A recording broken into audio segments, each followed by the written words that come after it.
Dude, I am so... Hold on. We won't take a penny less than $1 million. I am really excited to... Hang on. Hey, Rachie, how's my favorite daughter? I'm really excited to share... My video got a like. Self-esteem, here I come. To share some tips on busting out... Hang on. Hey, Ashy, how's my favorite daughter? On busting out at least... Hang on. Escrow issue.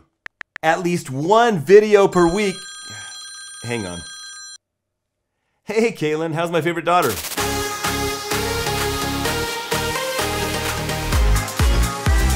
Hey, my name is Trevor. I'm the Hollywood editor turned full-time real estate agent. On this channel, I teach real estate agents to create better videos so they can sell more houses. To make sure you double your GCI this year, go ahead and smash that subscribe button right there and tap the bell next to it so you're notified every time I put up new content. Real estate agent or not, everyone who's trying to really crush it in this life has exactly the same challenge: time. Just once, I'd like to wake up with more time on my hand than hours in the day. There's so much we want to accomplish, but only 24 hours in a day. So how is it that Richard Branson owns 400 companies and has a net worth of $4.2 billion, while others of us are just hoping for that next house to close so we can pay our mortgage, and yet somehow we still can't find the time to make one 3-minute video per week? You've got to be kidding me. I can tell you the main reason, and I didn't come up with this. This is stuff I learned from my mentor, Joshua Smith, and from reading books like The One Thing and listening to guys like Darren Hardy. The answer is simple. It's because we are being reactive with our time instead of proactive with our time. That is literally it. If we took control of our time, we could literally be the next Richard Branson. So what do I mean? Well, let's start with this little devil device right here. This could be a little embarrassing. I like to say that all I do is work. I'm up till 11 or 12 every night working. I don't do anything fun. I wear that like a badge of honor. All I do is hustle 24/7. Really? Let's take a closer look. Over the last 7 days, I have spent an average of 4 hours and 46 minutes per day on my phone. And I could say, yeah, that's it's work. I'm on the phone, I'm emailing, I'm texting. And that's partially true. But if I look a little bit deeper, I see that I've spent over the last week 4 hours and 8 minutes on YouTube, an hour and 56 minutes on Instagram, an hour and 30 minutes on Facebook. The reality is I'm letting my phone control me. I get a text, I gotta reply. I get an important email, gotta look at it, check it out, hit reply maybe.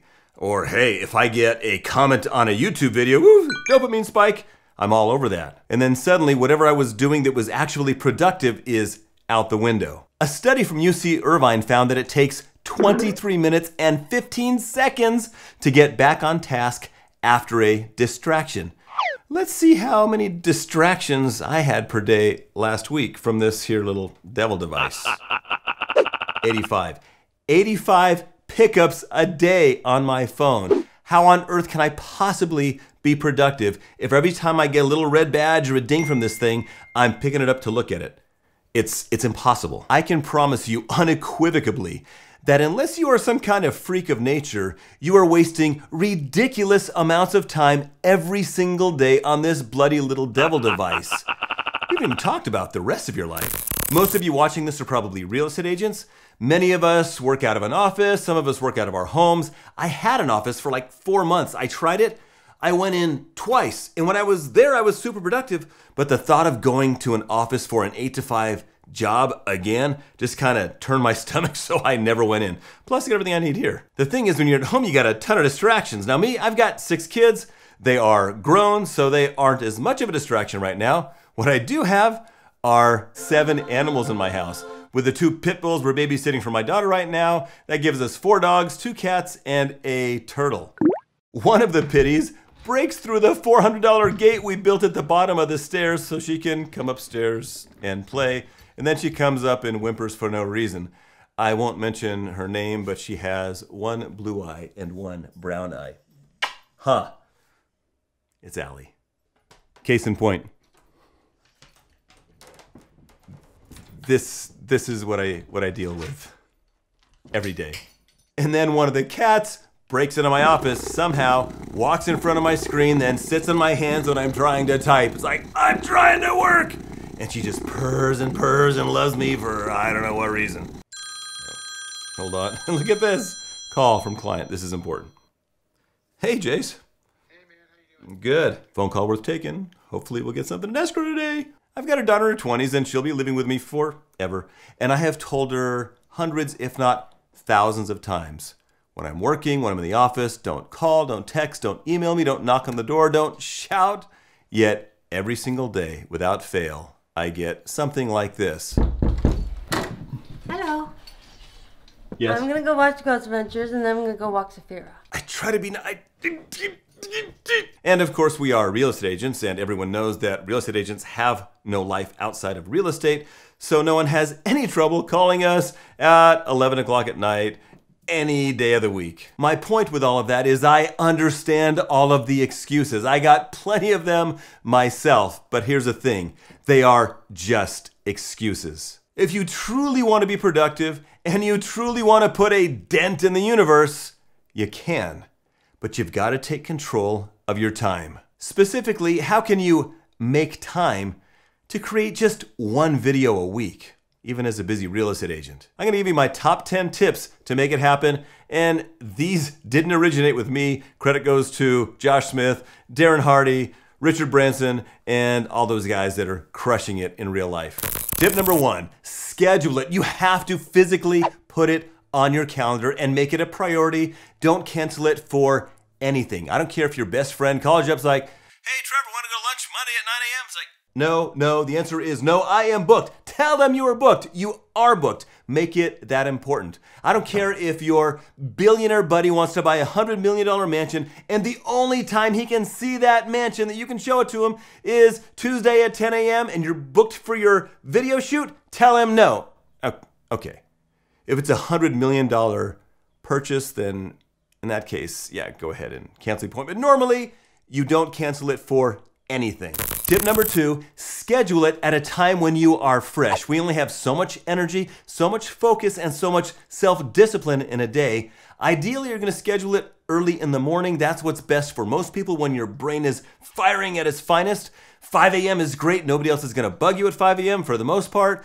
If it's gotta be later, that's fine, but just find a time when you're fresh. For me, my challenge is taking the time to actually write my outlines and research my videos. I have to do it when I'm fresh or it's not gonna happen.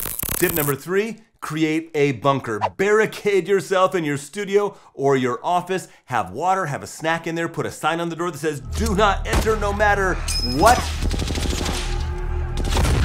Tell everyone that could possibly knock on your door not to bother you unless the building is on fire. As a side note, you might want to tell your spouse or your kids that you're completely blowing off for that 4-hour time block, that you've got some time set aside for them later that night. Tip number 4, turn off all distractions.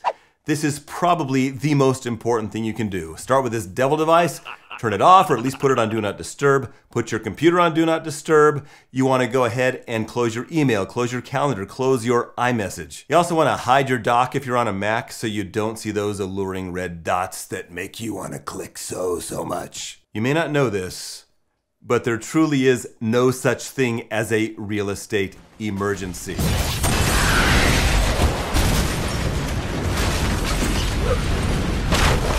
I mean, except for something like that, I guess that's kind of an emergency.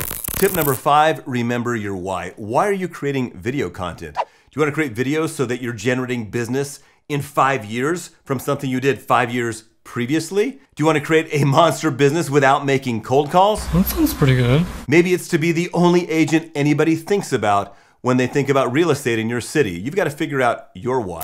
Tip number 6, schedule time for social media. Social media is a huge part of my business, and it is important, it's critical that I'm on there nearly every day, liking and commenting and answering questions on my platforms of choice so I can generate business that way. However, I never need to respond because my phone went ding and I got a comment on Facebook. Tip number 7, delete your social media apps from your phone. You can interact with virtually all of them from your computer during the scheduled time. Casey Neistat did it. You can check out his video right there. This is how you do it. On an iPhone, just click and hold on any app, these little X's will appear, and just tap the X next to Facebook. Can't do it. Tip number 8. When you don't feel like doing it, do it anyway. Sometimes you're gonna be tired, you might be a little depressed or a little anxious, you just don't feel like making a video. Just make the video anyway. If you let your emotions control you, you are never gonna have the success that you are capable of. Tip 9. After you complete that 4-hour block flawlessly, reward yourself. Go downstairs and have that delicious protein shake.